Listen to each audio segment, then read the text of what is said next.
Welcome to the show, everybody. This is the Farce Show presented by MyBookie, MyBookie.ag. It's wonderful to have you along for the ride. Oh, my goodness gracious. Information overflow yesterday. There were so many awesome nuggets from training camp. And each one was better than the last. Now, first off, Vic Fangio stole the show. Absolutely stole the show. This is why we love Vic Fangio. Other than, production. He does his job very, very well. He's so real. He's the guy that will tell you, yes, your butt looks big in those pants. You know what I mean?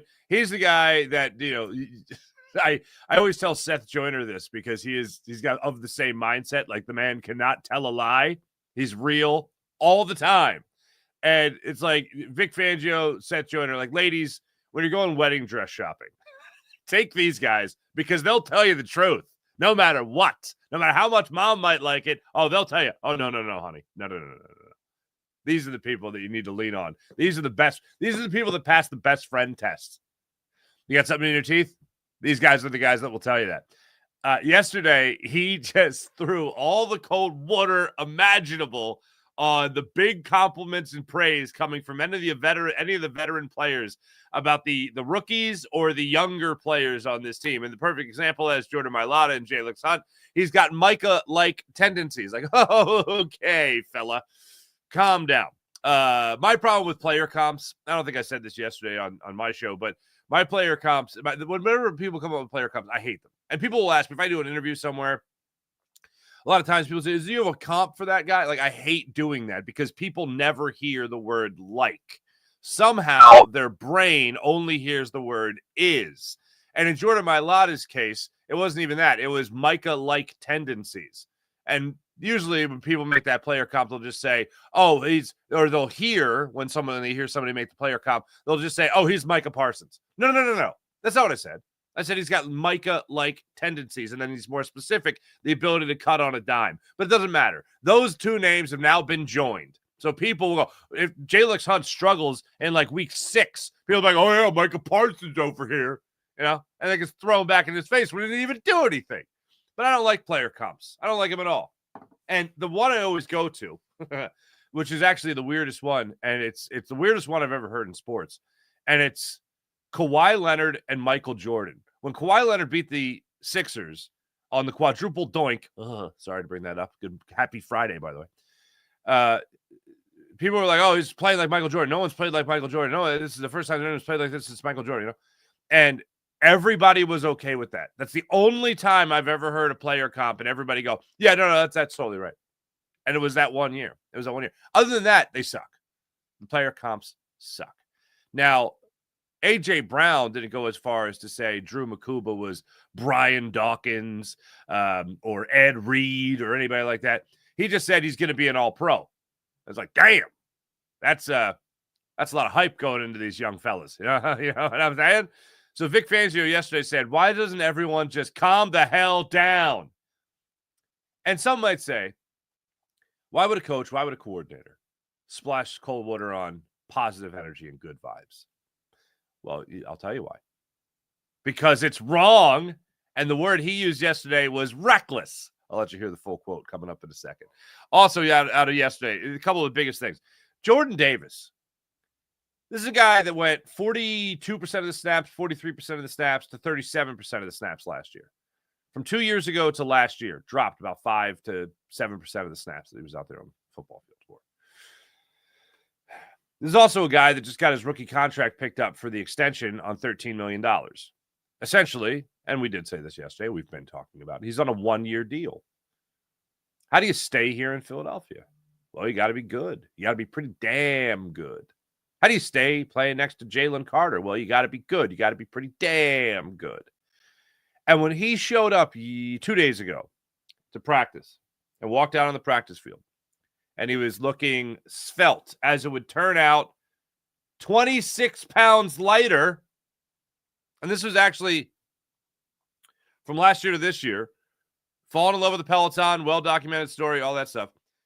The wheels started turning in my head, and I said, we've been talking about this possible replacement We've been talking about this possible replacement for Milton Williams. Who's going to be the guy that will take over for Milton Williams' production? We talked about Ty Robinson, their rookie out of Nebraska. We talked about Moro Jomo. We talked about these guys potentially plugging that hole. Jordan Davis was not even a thought. Not even a thought to replace the production of Milton Williams because he's not out there on the football field enough. And in essence, the story that has started to come out about Jordan Davis is that his lack of or his decrease in snap percentage is actually a compliment to him and this defense because he's not a pass rusher. He's a run stuffer. And specifically yesterday, I heard something that really pushed that theory even further as far as the theory of him taking over from Milton Williams more so than anybody else. Because if he could be out there on all 4 downs, all 3 downs, whatever, if they go for it on 4th down, if he could be out there, then that's great. That'd be fantastic. I'd love to see that. Now, I'd still love the opportunity. And they're going to get it because you do see, nose tackle and 2 DTs every once in a while. And that's how Vic Fangio will put his defensive line together sometimes. So you're going to need everybody still. But as far as upping the snap count from Jordan Davis, that would be a remarkable leap in this young man's career. And this would be the addition of talent or availability with talent that Jordan Davis could provide for you if he's 26 pounds lighter, for instance, if he's in better shape. We'll also hear from Nolan Smith talk about the shape that Jordan Davis is in. Flat out yesterday, he just says, oh, man, dog is running, man. Dog is running around. Love it. There's also one part yesterday, and Dave Uram, love you, man. Reporter for KYW News Radio. I knew Dave I hired him as an intern at WIP when I was in promotions. Oh, God, I hated that job. Anyway, but no, Dave is great. Dave's great, and he's done such a great job. He's a bulldog reporter for KYW News Radio, and he's asking Nolan Smith these questions about, staying hungry. You say you want to stay healthy. How do you stay healthy when you've won like 3 championships in 4 years, going back, obviously, to his time in college? And I'll let you hear it, but Nolan Smith just looks at it and is just like, not listening to that.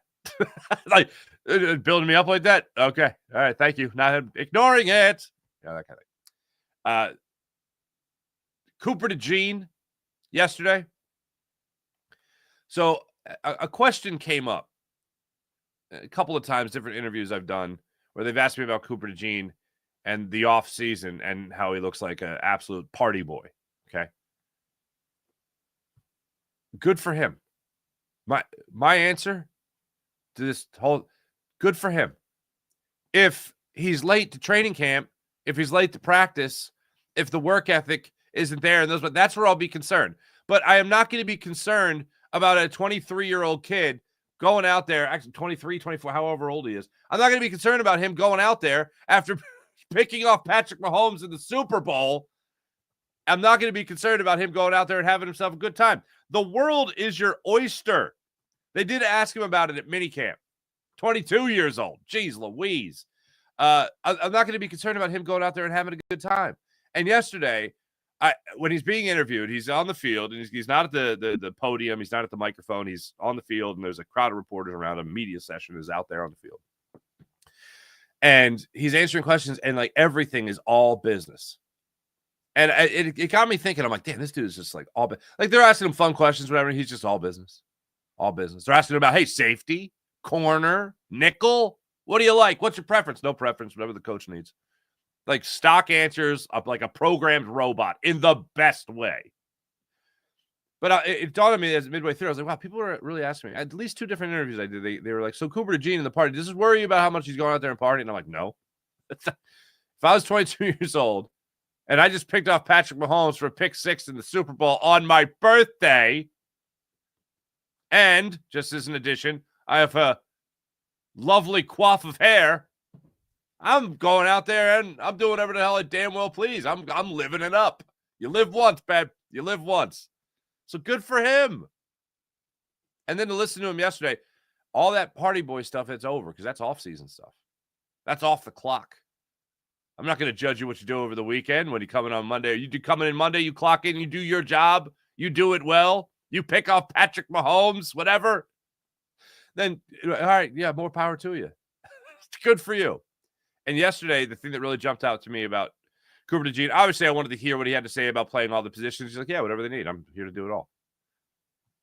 He also, one thing that I think is important that was not highlighted enough by either Vic Fangio, because I haven't heard him say it yet. I haven't heard it really even from Cooper DeJean until yesterday. I hadn't heard it from Nick Sirianni or anybody.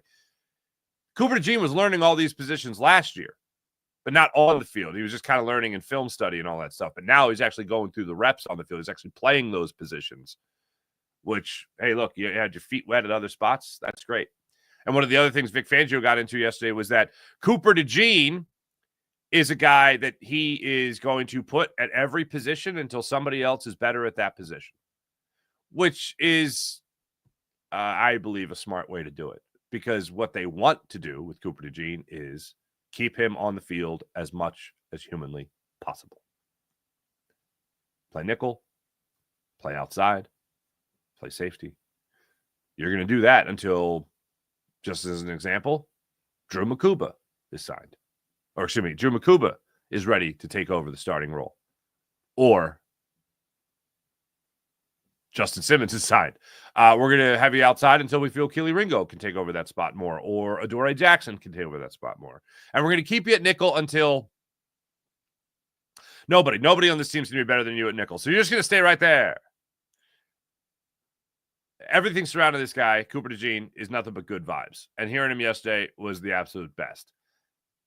Well, perhaps second best. You guys know that I have been banging this drum in the offseason really ever since the Super Bowl. And because it's you can't go any other direction. Any other direction for me when it comes to Jalen Hurts and being the second best quarterback in the NFL. The second greatest quarterback right now in the NFL. I take Patrick Mahomes over him, and that's it. And the reason being is I don't believe in these, as I've mentioned many times, participation trophies where, if Joe Burrow had this, then he'd do that. Yeah, or he'd poop his pants going up against Patrick Mahomes in the Super Bowl. You know what I mean? I understood the Joe Burrow comparisons before when they'd both been to one Super Bowl and they both lost. I don't understand them now that Jalen Hurts has been to two Super Bowls and he's won one. And he's also a Super Bowl MVP. So I don't understand that. The Justin Herbert stuff, just get the hell out of here. Just stop talking. Please, just stop it. Get out. There's one guy, and that's Patrick Mahomes. Jalen Hurts has continued to take Hurtsian leaps forward in his career. And here's what people have such a hard time understanding. He doesn't care about the numbers. Now, that's cliche for anyone that's not good enough and they don't have the numbers to back up how good they are. Oh, so they're not that good because of the numbers. He doesn't care about the numbers. Well, here's the thing. This is a different case of that because it's mounted into a Super Bowl. It's told it out as a Super Bowl champion and MVP. Whatever the team needs me to do, I'm going to do it to win. If that's putting me in a great position to make a play, all right, fine, I'm going to make that play. If that's just being extra cautious, extra safe, which, by the way, we haven't even acknowledged yet as the complete opposite of hero ball. For as many times as we bring up hero ball, whether it was with Carson Wentz or Jalen Hurts, for as many times as we brought that up, we never brought up the polar opposite of that, which is what Jalen Hurts did last year. The total opposite of hero ball, where it comes into twofold. One, putting your teammate in the best possible position to make a play and have success and be the star. And then the other, not turning the football over. Not thinking, no, I can make this play. You just what? Fumble. No, I'm going to make this. You just wanted the interception. No, I'm just going to hold on. I'm going to hit this guy with a sack, fumble, taking the other way, touchdown. Scoop and score. The fact that we haven't acknowledged enough. We've said, like, we stopped playing hero ball. Yeah, but the fact that he's done the total opposite of that should be acknowledged, and I'm acknowledging it right now. And it's an incredible thing to watch from Jalen Hurts. So, yes, why is this relevant right now? Well, this is relevant because Dallas Goedert yesterday during his press conference said two things that really jumped out to me. One, I'm going to play for you. The other, I'm just going to tell you about because it was such a short clip that I can just tell you. Basically, one of the reasons Dallas Goedert is still here is Jalen Hurts. Throughout the entire process, Jalen Hurts is checking in with Dallas Goedert. And yesterday, Dallas Goedert just flat out said, yeah, I want to play my whole career with Jalen Hurts. And then he went on to talk about the maturation process of Jalen Hurts. Now, 2 days ago, this is what a psycho I am. I gave you guys my predictions. Here's what I predict that we'll hear from. Now, it was Nick Sirianni. I was off. It was Jalen Hurts that said it. And it was just talking about it. We talked about it yesterday. It was talking about taking the bull by the horns, or as Jalen Hurts said yesterday, 2 days ago, the bulls by the horns. There's multiple bulls, so many horns all over the place. And Jalen Hurts is taking them all. And that just has to do with being in control of the offense.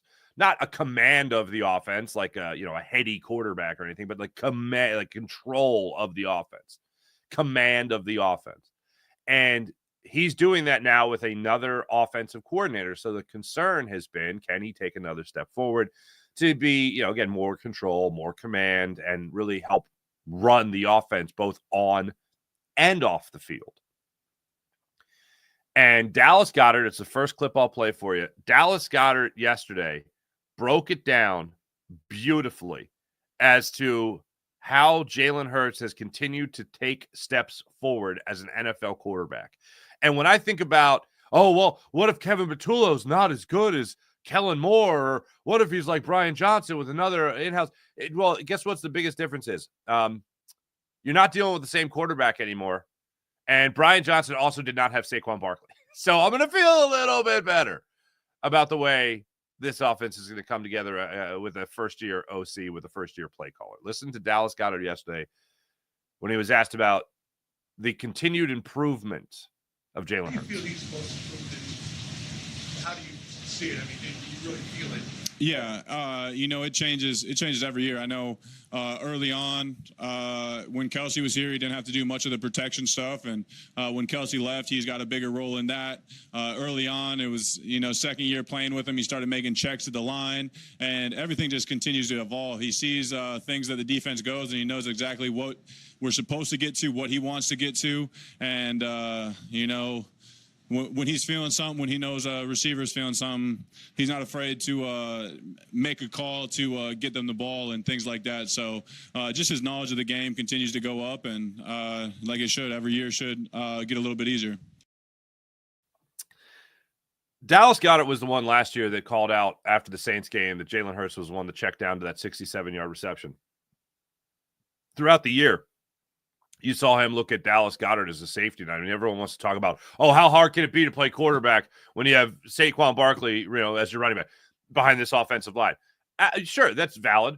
But right after that, even A.J. Brown, for instance, has been just incredible as a wide receiver for the Philadelphia Eagles, and obviously huge in their win-loss record when he's there, when he's not there. Overall offensive production is another one. The Saints game is an example of that. Didn't have A.J. Brown in that one. And in the fourth quarter, it was an absolute dogfight until Jalen Hurts hit Dallas Goedert for a huge gain on that little crossing route. I don't think that one was the rub route. I think the 3rd and 7 against the Ravens that Jalen Hurts checked to, I think that was the rub route. But either way, they have used that play to perfection. And that is an absolute safety net of a play. Dallas Goedert as a tight end, when he's available, is an absolute safety net of a player for Jalen Hurts.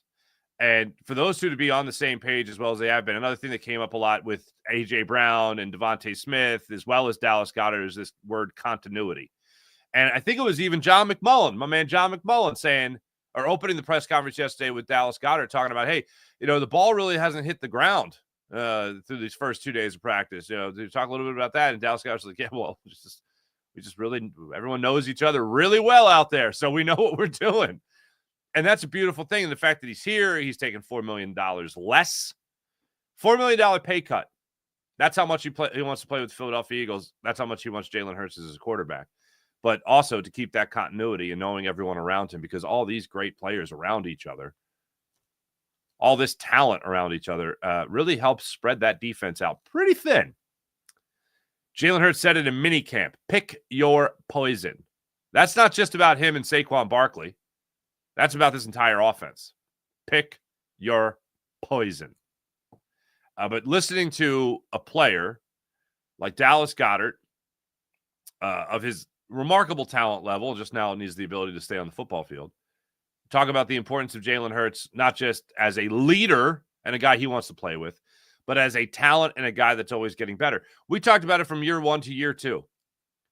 I can't remember a time anyone has taken that much of a leap to, is he the guy to runner up for NFL MVP? I mean, he didn't get hurt, 2 games that year where Gardner Minshew had to come in? We're talking about the MVP of the league.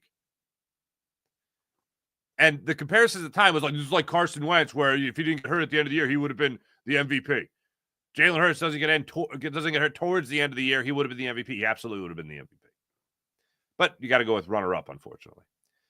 So the Hurtsian leap is what I have described it as in the past.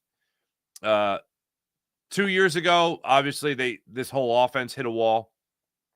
Last year, they certainly got back on the wagon, and now this year, being totally aware of what they could do as an offense. I mean, the sky is the absolute limit. I mean, what in all honesty, are you really that worried that Kevin Patullo is going to get in the way of greatness? Are you going to get in the way? Are you going to be worried about Nick Sirianni meddling in the offense? Because Nick Sirianni meddled last year. He meddled last year. A lot of the same stuff that they did in 2022, they did last year. And it worked well. Are really going to worry about the coordinator, the head coach with this talent, and this not just this talent now having sway and pull when it comes to what they are doing as an offense. Are you really that worried about who the right guard is going to be? I feel like if on game day, the opener against the Cowboys, Thursday Night Football, I feel like on game day, Jeff Stoutland could just get on the microphone and be like, all right, you know what? We haven't signed any right guards.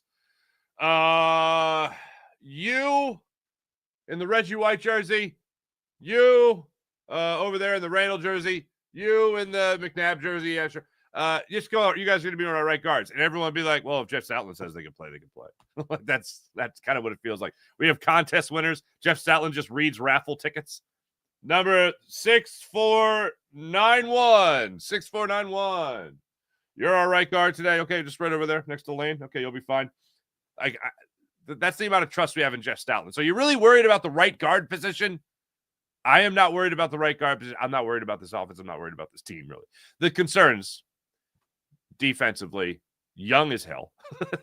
As much as I trust Vic Fangio, there's got to be a limit a wee bit to the trust factor here. And it's not about Vic, it's about the personnel. Well, you are comforted by the idea that Vic is overseeing it, and you are comforted at the idea that Howie Roseman kind of really knows what he's doing when it comes to the draft picks. So all in all, you just got to think at some point it's got to wear thin, right? Right?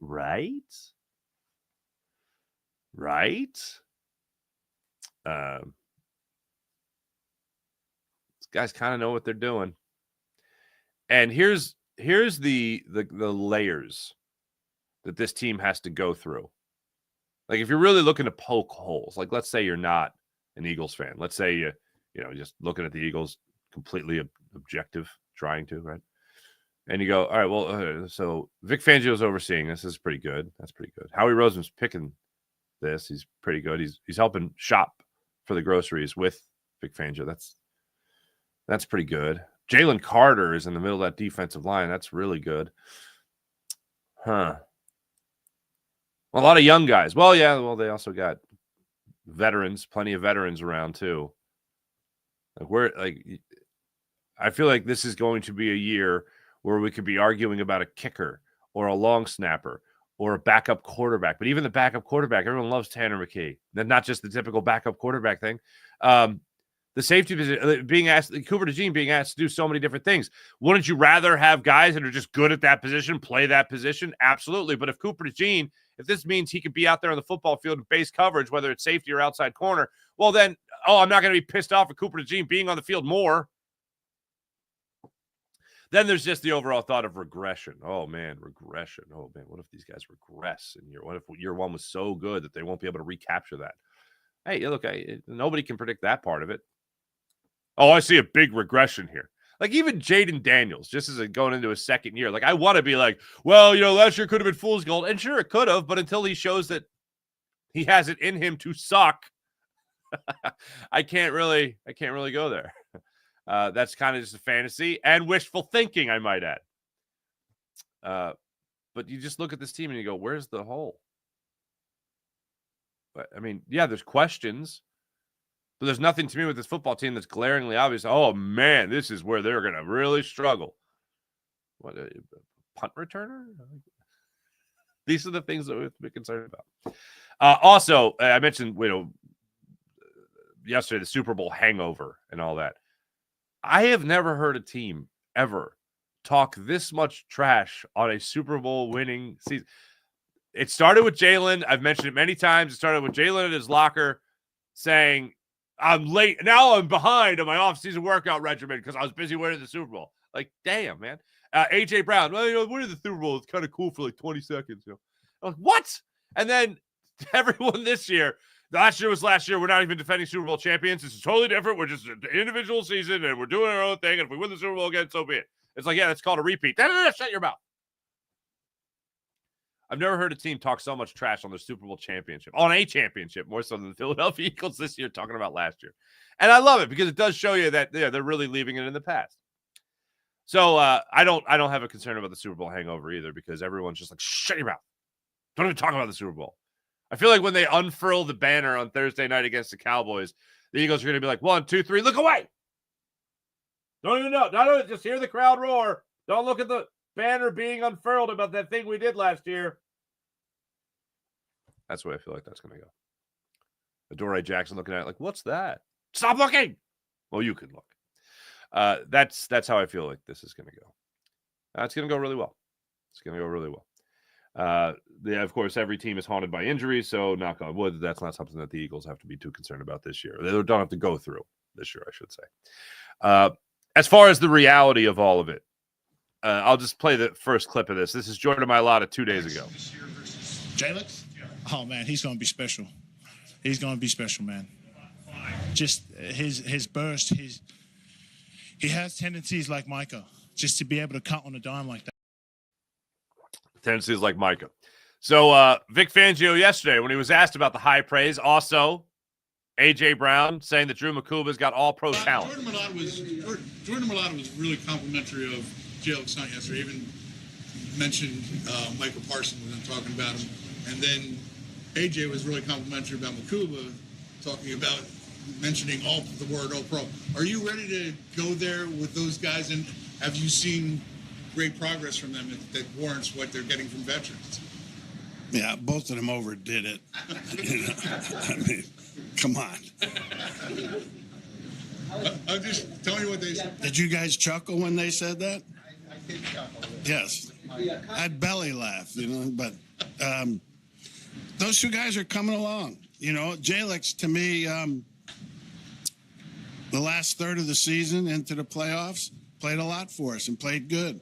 And we have high expectations for him.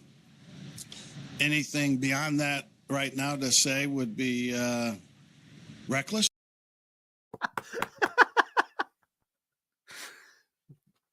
Reckless. I remember years ago during the Hall of Fame game, Giants tight end Jeremy Shockey bulldozed someone. I forget who it was. And everyone started talking about former Eagle and former Giant tight end Mark Bavaro. And I go, Jeremy Shockey's like Mike Bavaro. It was one of those things that just took Mark Bavaro. It was one of those things that just took off.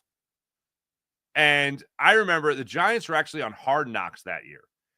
And there was just footage of Jeremy Shockey sitting in there with trainers, coaches, older players that have come back, alumni. And it was like, I just want you to understand something, son. You can't hold Jeremy Shockey. You can't hold Mark Bavaro's jockstrap. Just want to make this clear. You might be hearing a lot of talk out there, but just so you know, you can't carry the man jock. That is coming back down to reality. Vic Fangio poured a whole fire truck worth of cold water on any piping hot takes that comes to young Eagles players. And I love that he used the word reckless. Do I enjoy when I hear other people make comps? Oh boy, do I. Do I make them? No. But Vic Fangio saying Jalen Hunt and Micah Parsons, like, just calm the hell down. I was doing the Eagles Eagle Squad show yesterday, Harry Mays, Jason Martinez, and I. And Harry likened it to Ray Didinger's reality check of the Chip Kelly Eagles. And that's exactly what it was. It was a reality check. And I love that this is no holds barred from Vic Fangio. Like, to call it reckless and then to say he belly laughed at the comparison. If you're Jalen Hunt, you got to go like, come on, coach, just a little bit like him. Like that one time I made that cut, it was kind of like Micah Parsons, right? Just get back in the Jalen Hunt to Vic Fangio. It was kind of like Micah Parsons, right?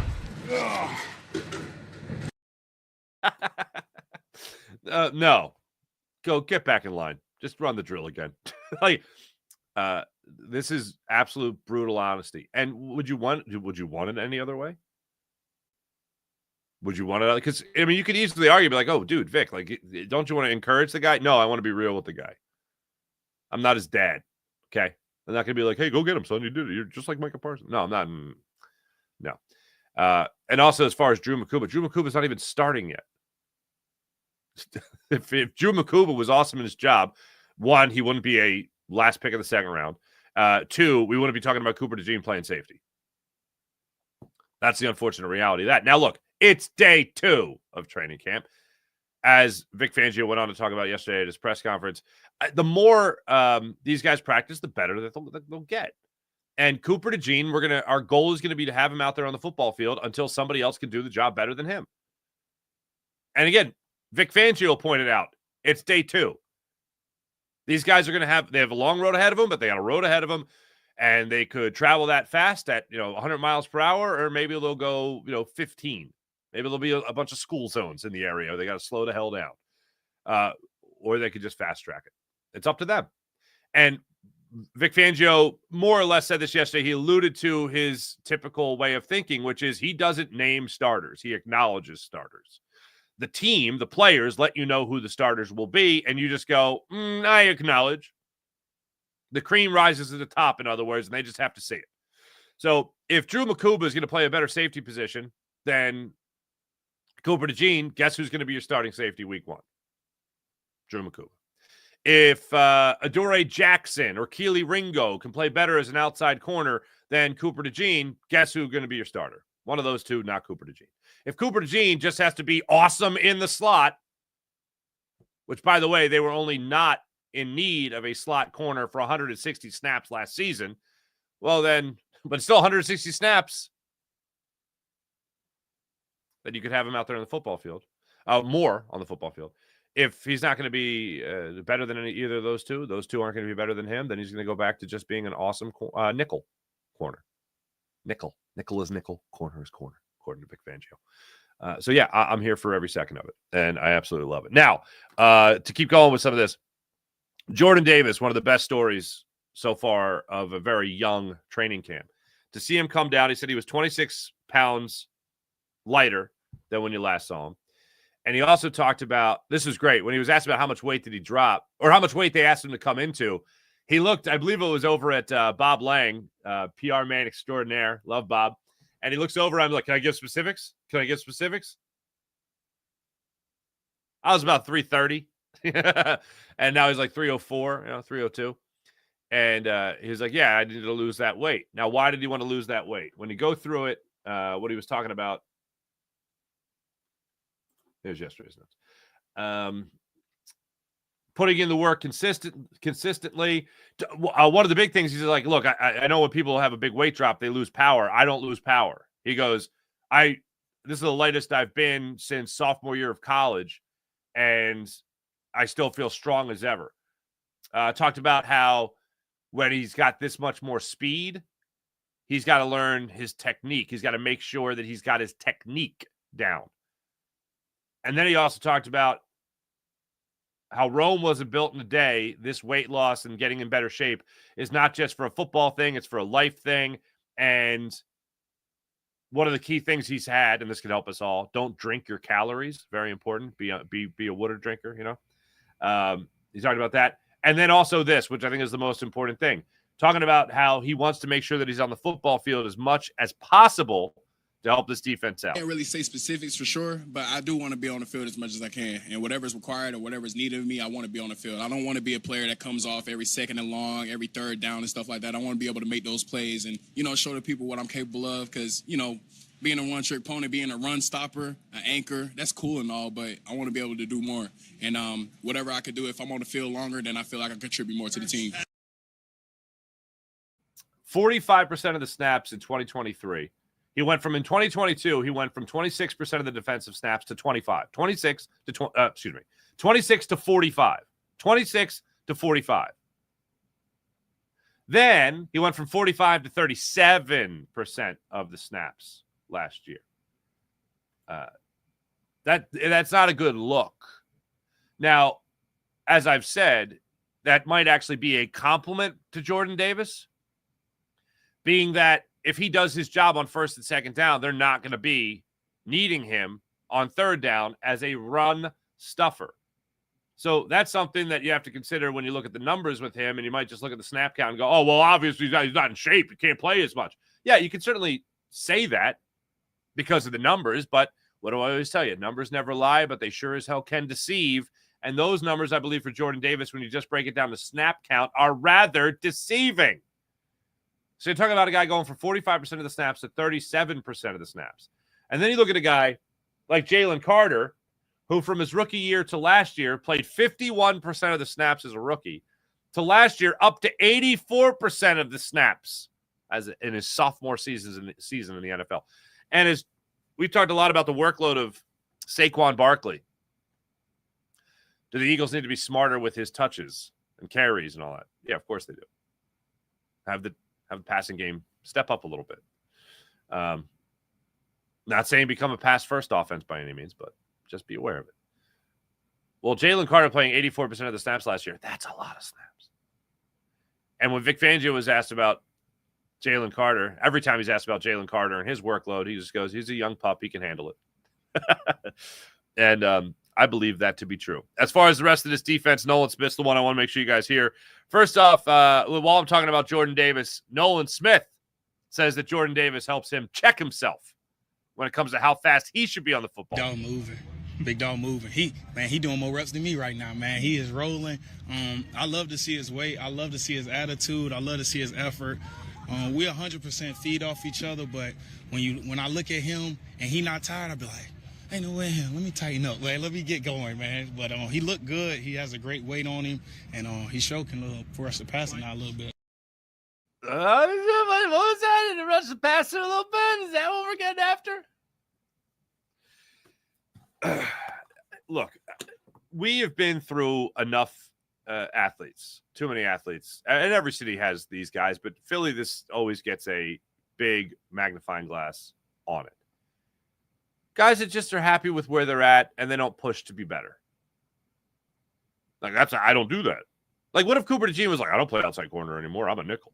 I don't play safety. I'm a corner. What if Cooper DeJean had that attitude? Like, dude, you're 22. You got room to improve. You got room to be better. Like, let's chill the hell out, okay? Jordan Davis, going into this contract year, first off, the Eagles believing in him and saying, well, you know what? You didn't really lose the weight. We thought you were going to lose the weight last year. So rookie contract, forget about it. We're not extending it. You're done. See you, deuces. We're going to offer you a smaller deal, not $13 million. The fact that he was like, okay, all right, we just won the Super Bowl. We were the number one defense in the NFL. How can I get better? He didn't rest on his laurels. He dropped 26 pounds and now has a goal to be out there, replacing snap numbers that you saw from Milton Williams. Now, do I think he's going to jump to like 84% of the snaps? No, certainly not. But could he do 55? That would be an interesting jump. If I see 37% of the snaps jump to 50, 55% of the snaps, then I'd be like, damn, the man accomplished his goal. Because, for instance, and I want to say it was about 55. That's the number that jumps to my head when it comes to Milton Williams last year, that he was around that number. There he is. Of course, I don't have it right here. Yeah, 48. 48% of the defensive snaps for Milton Williams. So, yeah, if you could get to around 50 with Jordan Davis, I think you're going to be pretty good. And then this one just made me laugh. You talked about being hungry. You've won 3 championships in 4 football seasons. How do you stay hungry and process that success at the same time? Don't listen to that. I just enjoy it. That's just funny to me. Maybe I'm alone. I don't know. I think I might be alone. Anyway, let me tell you about the Game Time app. Oh, wait, before I get to that, this is a big conversation point. Locked On 76ers, Keith Pompey and I yesterday.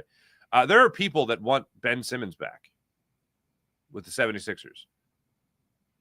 You know all that stuff I was just talking about with Jordan Davis wanted to get better and improve? Remember that stuff I was just talking about with Cooper DeJean wanted to get better and improve? Nolan Smith, another great example. Last year, improved 2 great leaps after the bye week and when Brandon Graham went down. These are guys that improve. I have no interest in Ben Simmons. None whatsoever. No thanks. Since he's been a 76er, he's averaged 36 games a year. No thanks. Got enough of those guys. Oh, and you got a bad back too? Oh, yeah, no thanks. Veteran minimum. Oh, maybe. No. He can play defense. No. Well, what if he learns it? No. Here's what I found myself, because I think most people do this. I don't think I'm any exception. When you put an argument together, you go with your knee-jerk reaction, and you go, okay, why is it wrong? Then you go on the other side of it, and you go, well, it would be veteran minimum, defensive player, can still rebound, and you want that facilitator, and I'm just like, and if he learns to shoot, and then I'm like, wait a minute. There's a lot of this stuff is what I talked about when he was coming out of LSU, and I didn't learn my lesson then, and that turned out to be a mistake. Was not worth the first overall pick. So why am I going to do this again in free agency? Plus the baggage? I haven't even included the baggage yet. So no.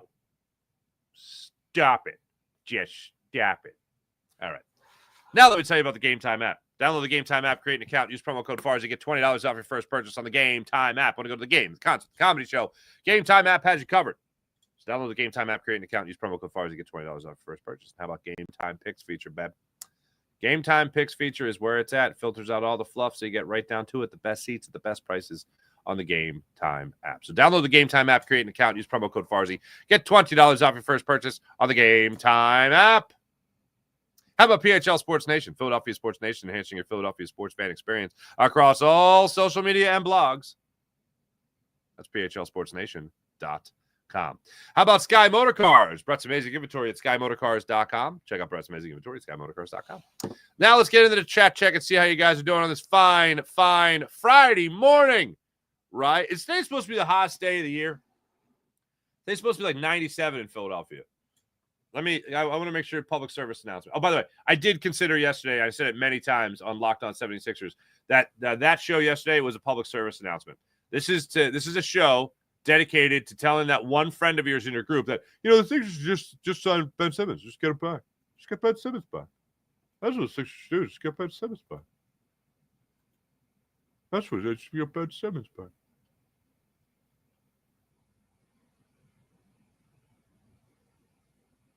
The hell's bells?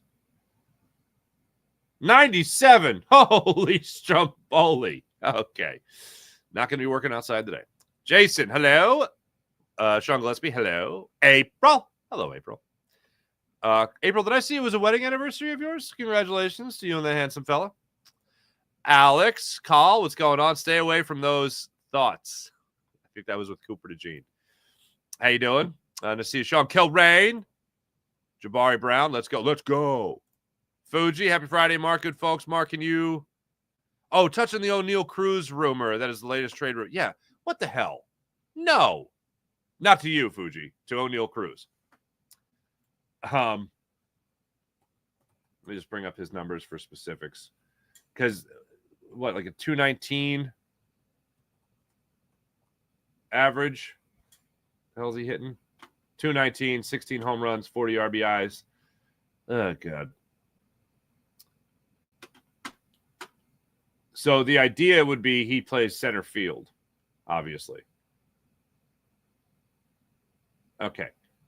219 batting average, 319 on base percentage, career 316 on base percentage.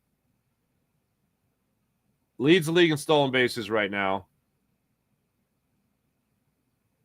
No.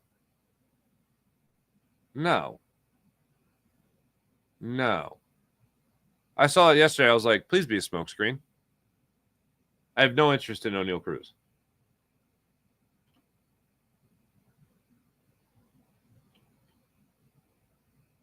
Oh, he's 5 seasons already? This is his 5th season? Damn. No thanks. The Royals might consider Nick Castellanos if available. Interesting.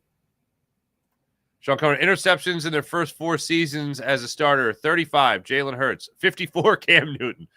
As far as Cam is clearly delusional, dislikes. Yes, I don't look at Cam Newton like, oh man, I can't wait to learn about football from Cam Newton. Like if I wanted to play quarterback, hold on.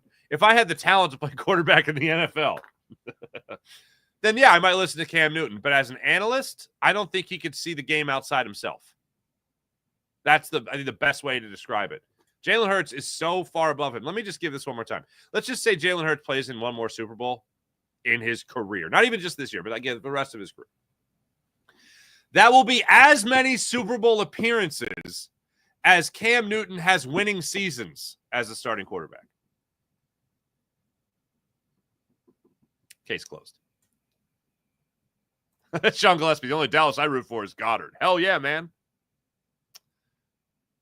Sean Cotterell, Jordan Davis dropped 26 pounds. He weighed 330.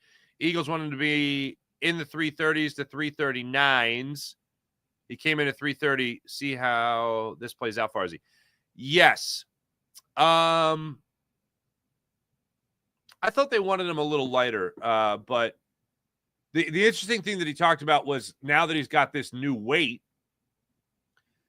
getting better at his technique. So he kind of contradicted himself yesterday where he said, oh, yeah, I lost weight, but I didn't lose any power. I didn't lose any strength. And then he goes into detail about how he's got to pay more attention to his technique because he lost the weight. Basically, I'll paraphrase, but it's essentially what he said. I want to make sure this isn't too far off, but essentially what he said was, I got to be better at my technique because before, when you're 330 or whatever, you can just power guys away. But now you got to be a little bit more technical. So I'm like, okay, wait a minute, hold on a second. You were just saying the power didn't go away. Now we're doing things to adjust to not having the power? Come on, bro. What are we doing here? Cran, you like that? 1, 2, 3, look away. If you know, you know. Men in black. The rest of the way. All right. April, man, I love Vic. How do you not, right? Absolutely love him. Cran, by the way, good morning. Sean Kilrain, Farsi, true or false, the Eagles should build a dome stadium? Look, if you're asking me if I want to be inside or outside, I want to be inside. So let's not make this too difficult. However,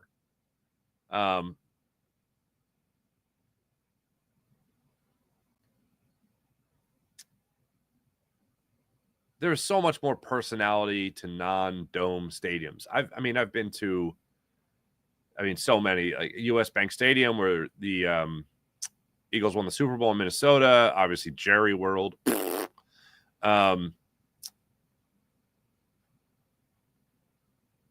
Lucas Oil Stadium. Like all these dome stadiums. Obviously, the Superdome, whatever they call it now. Caesar Superdome. I don't remember. Like, Caesar Superdome is the only one that has, even the Caesar Superdome, I don't even know. Anyway, New Orleans. The Mercedes-Benz Superdome, and is that even the Superdome? I forget what they call it in Georgia, in Atlanta. Like, so many of these stadiums don't have the vibe of a football game. The New Orleans does. That just can't help it. That place just can't help but be rowdy, but it's New Orleans. I just feel like you lose a lot. And look, if any fan base is going to keep the atmosphere the same, whether domed or not, I mean, imagine how loud it could be. I mean, that's one thing you look at. I mean, Philadelphia Eagles fans, you're talking about trying to be one of the, the loudest stadium in football. You could look at that. I mean, Seattle without being a dome is just remarkable. It's the only place I've ever walked across the field or walked on the sidelines right before kickoff and felt like my feet shaking on the ground.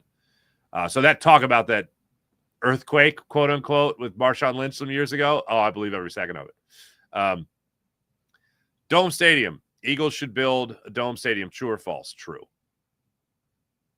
They should build a dome stadium. The bottom line is you want to be inside. I had my shirt off and it was -7. Nobody cares. That seems like a dumb idea. Sean Gillespie, can't stop picturing Vic Fangio making meatballs and grunting whenever I see him. Thanks, Farzy.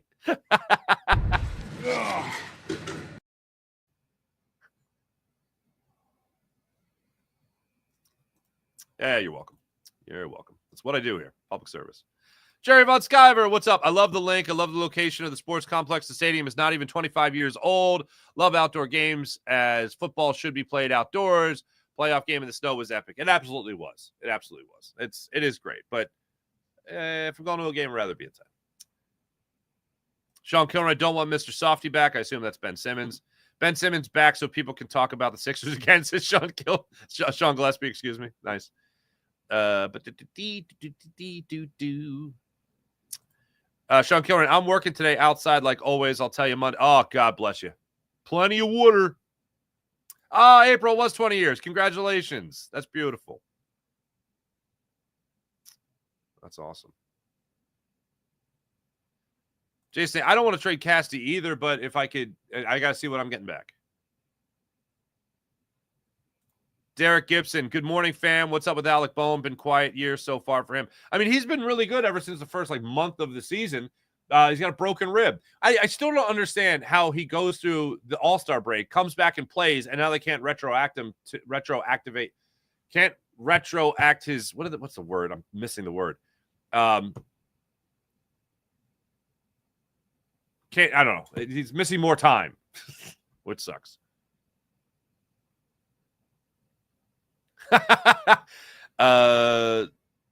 SC Birds fan, what's going on? The rise of Cam Newton is only rivaled by the precipitous decline of Cam Newton. That's so great. Jason, yeah, I hate the fact the Eagles want a dome. Whatever. There we go. Right. PSA, gentleman's reign still helping the Giants, and long live Jerry Jones. There you go. Thanks, everybody in the chat. You guys are great as per usual. Hey, my name is Mark Farzetta. I'll be back with you guys for Locked On 76ers coming up at 10 o'clock today. So I'll see you guys then. Also, tonight, Apple TV will be Phillies Yankees. So I'll be watching that game. Look forward to doing that. And, all that good stuff. Thanks for watching. Thanks for listening. April says, I got to disagree. I love football outside. Okay. I get it.